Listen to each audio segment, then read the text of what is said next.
Hello everyone. In physics classes, we are doing first unit of class 12, that is electrostatics. And the topic of today's class is electric field lines.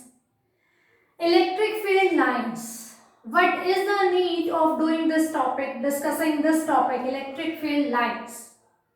We know electric field intensity is a vector quantity. We have already discussed about electric field intensity due to a single charge, due to a group of charges, due to continuous charge distribution. So we know this concept that electric field intensity is the strength of a particular electric field. How strong or how weak is that electric field? That field intensity is telling us about the strength of the electric field. It is a vector quantity. Of course, the physical quantities which are vector, they have particular directions. So to read out, to learn about the direction of electric field, we are doing this concept electric field lines.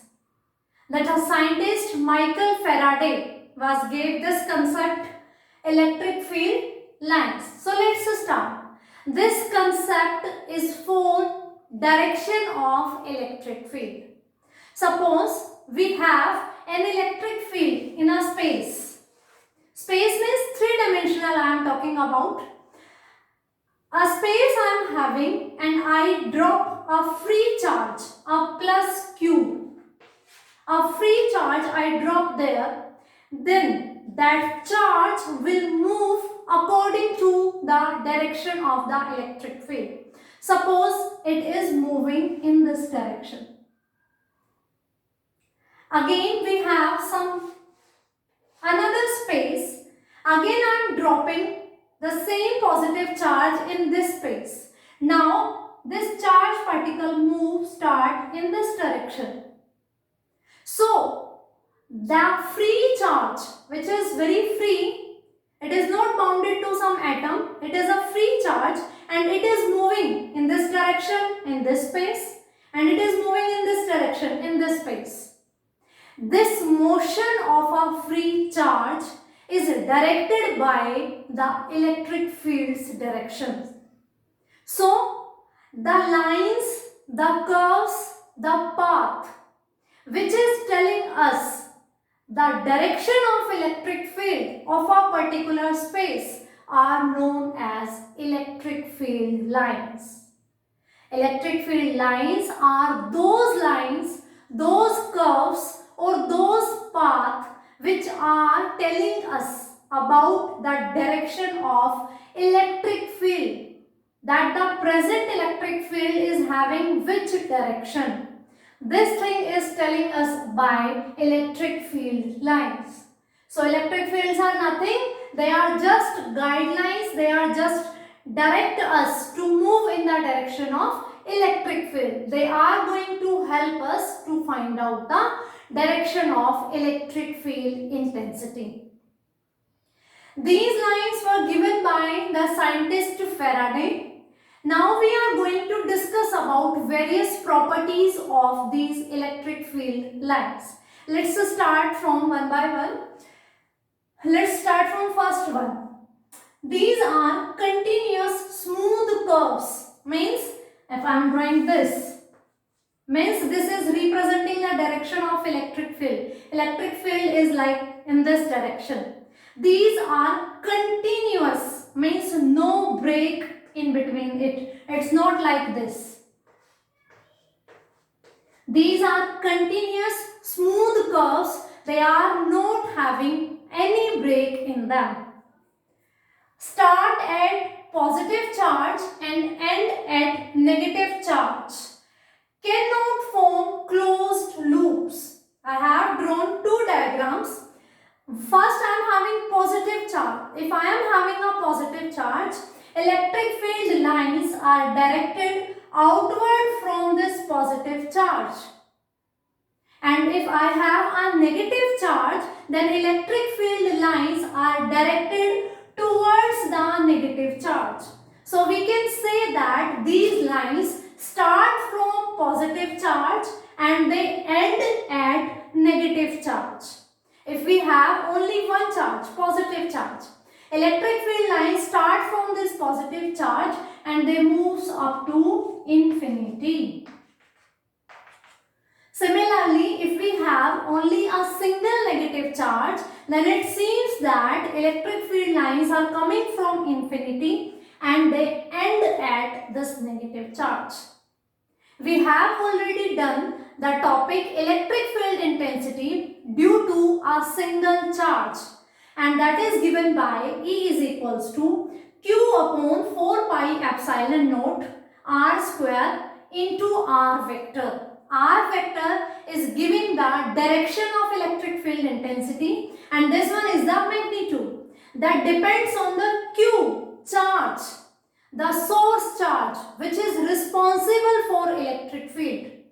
Every charge is having a space around it in which its effect can be experienced by another charge.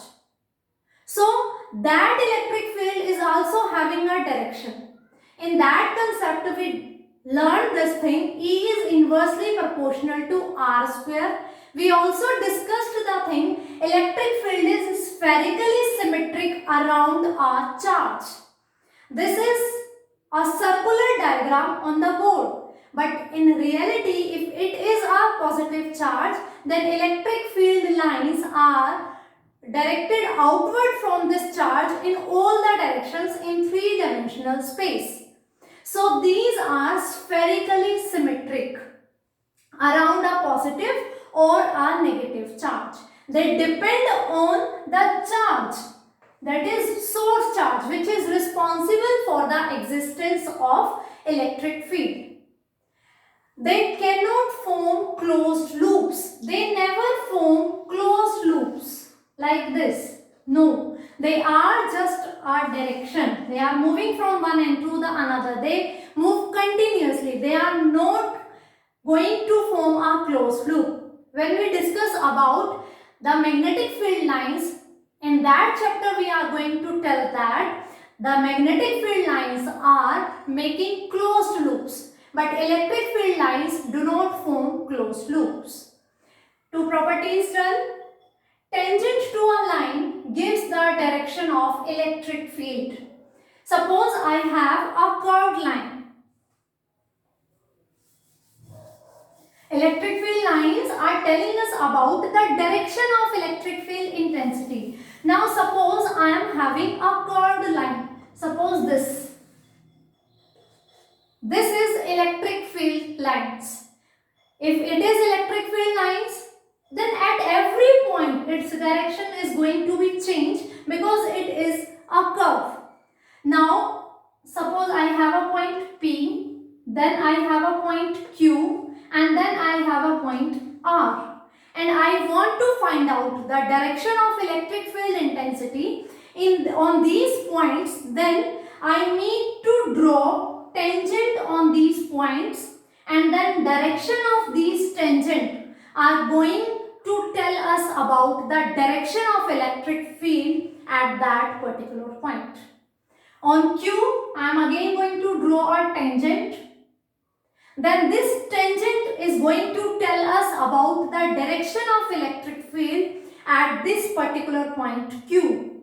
Similarly, on R, if I am drawing a tangent here, then this vector is going us to tell about the direction of electric field. So if I have a curved line, electric field line at different points, if I want to calculate the direction of electric field intensity, then I need to draw tangent at those particular points where we want to find out the direction.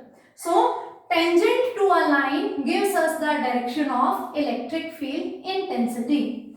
Next is, no two lines can cross each other. Means two electric field lines cannot cross each other. Why so? Because we are saying that these lines are for representation of the direction of electric field. Now suppose I have two electric field lines like these. But we are saying no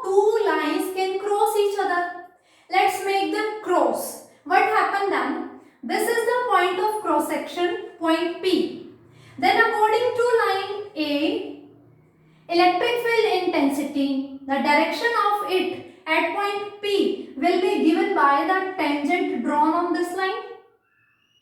Of course, if on a curved line I want to find out the direction of electric field intensity, I need to draw a tangent.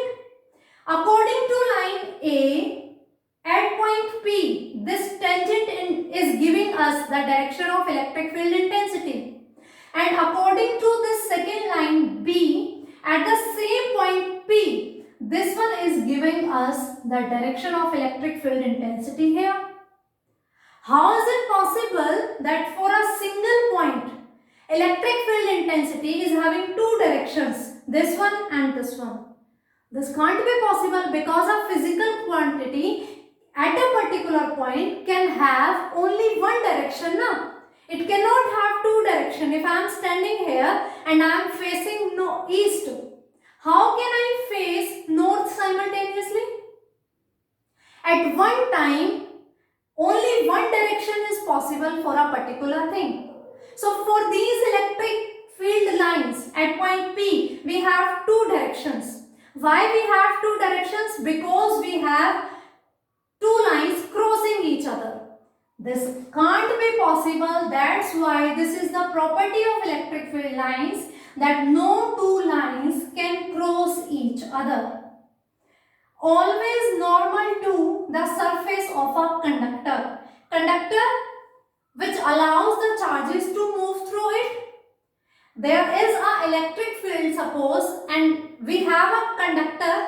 Then on the surface of conductor, it has been observed that always electric field lines are normal to the surface of conductor.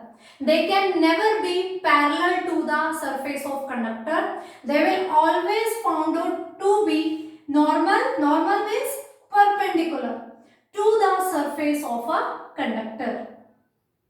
The next is they have tendency to contract lengthwise. Suppose I have बहुत सारी means so many electric field lines, they are moving. They can contract. They have tendency to contract. If electric field intensities lines are contracting, they are showing strong electric field. They are showing attraction between opposite charges. That's why I have written this is for unlike charges. One is positive and another is negative. They have tendency to contract lengthwise in the case of unlike charges, means not similar charges. I have drawn two diagrams now. One is positive charge and one is negative charge. They are unlike charges. Of course, there is an attraction between them. Suppose we have these two charges very close to each other. Then electric field line, which is coming out from this positive charge, it is going inside to the negative charge. Following this property, that electric field lines are directed towards the negative charge and they are directed outwards from the positive charge.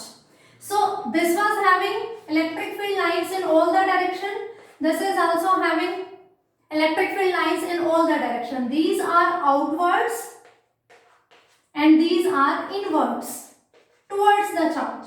So when these are closer to each other, these electric field lines will contract. They come closer and they will form like this structure. So they have tendency to contract lengthwise for unlike charges. This is showing the attraction of unlike charges. Similarly, they have tendency to expand for like charges. We know if we have two similar charges, two like charges, one is positive, another is also positive, or I can say one is negative, another is also negative. Then these lines are going to move like this. They are not going straight because here is also positive charge, and positive is having the quality that electric field lines are coming outside this charge. They are moving outward like this.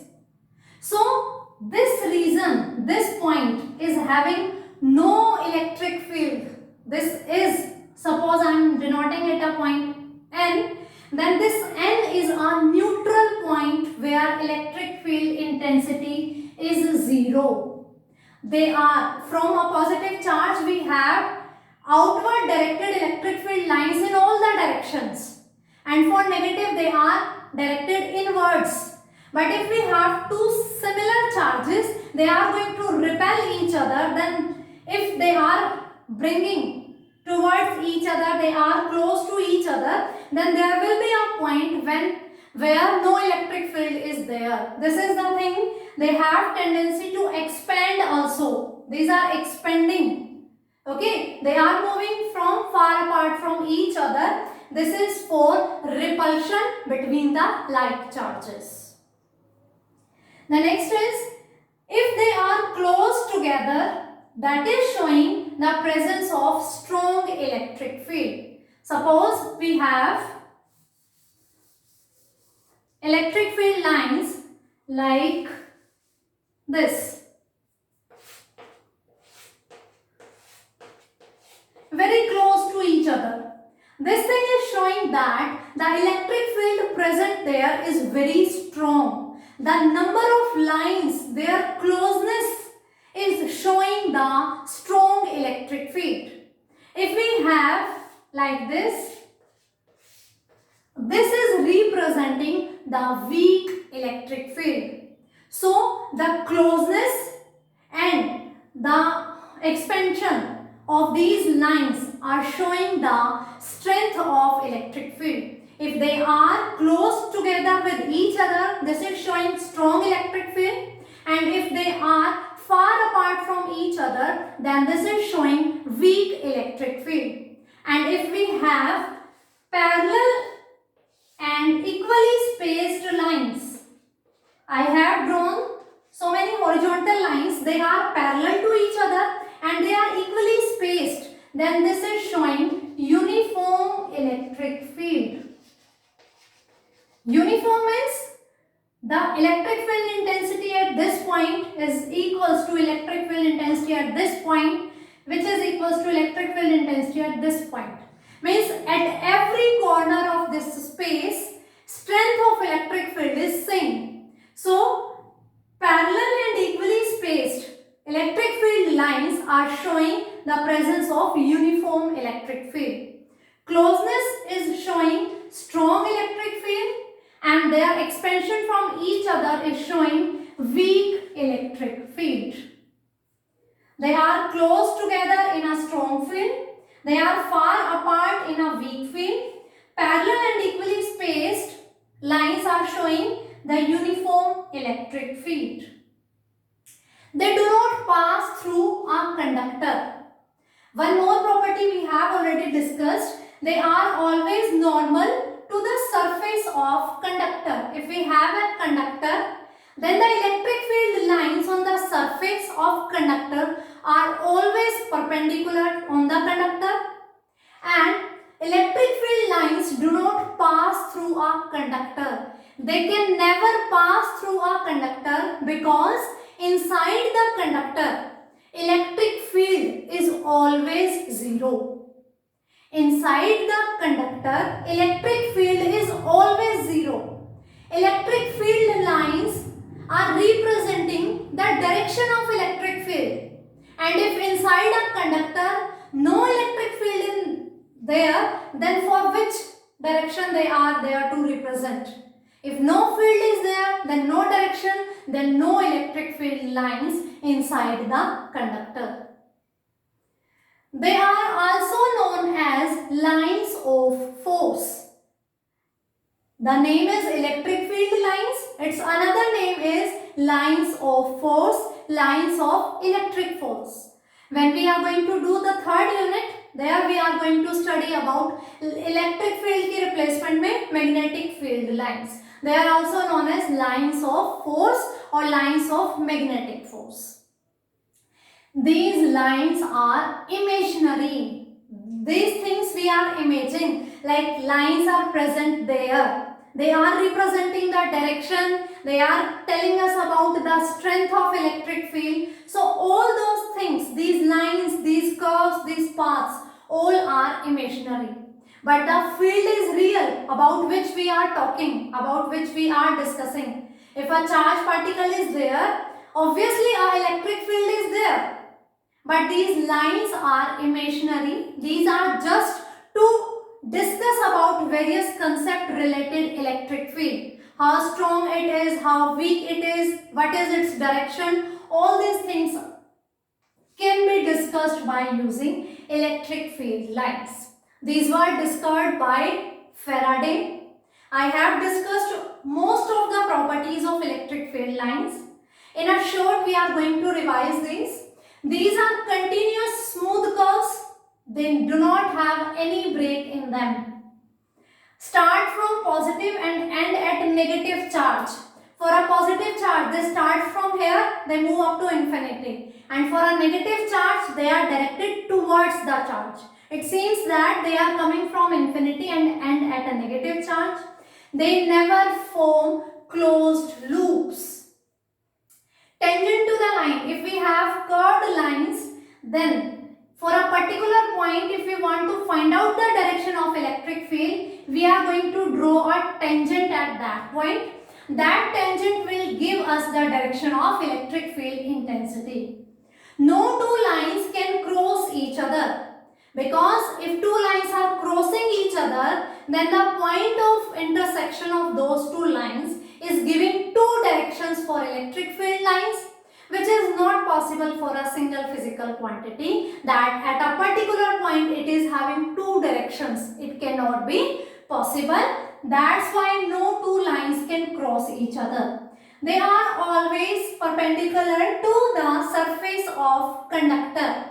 For a surface of conductor, if we are drawing electric field lines, they are always perpendicular to the surface of conductor. They have tendency to contract. If two opposite charges are there, attraction is there, these lines are going to contract lengthwise. If we have similar charges, repulsion is there, they are going to expand. So they have both the tendencies. They are close together in a strong electric field. They are far apart in a weak electric field. And parallel equally spaced electric field lines are showing uniform electric field. These do not pass through conductor, because inside the conductor electric field intensity is 0. And if no electric field intensity, that means no direction is there. That's why inside a conductor no electric field lines are there. They are also known as lines of force or lines of electric force. These are imaginary. Electric field lines due to a point charge, we have this formula. Also with the relation, we have a relation with Coulomb's law. Force of interaction between two charges is given by this. Electric field intensity is the force of interaction between source charge and test charge is given by force per unit charge, where Q0 is the test charge. Electric field intensity is due to a source charge. Source charge is that charge which is responsible for the presence of electric field, and test charge is that charge which is we are using for experiencing, for discussing the various properties of electric field. So this all about electric field lines. These are very important from the paper, from the point of view of board papers. Now we are going to discuss the physical significance of electric field intensity. That if we know about electric field intensity of a space, if we know about the electric field intensity, then how does it going to help us? Physical significance of electric field intensity. Means suppose I have a space, three-dimensional space, and I know about its electric field intensity, its direction, its magnitude. If I know about its value, its formula is E is equals to F upon Q naught. So E is going to be measured in Newton per Coulomb. E is equals to force per unit charge, na? Unit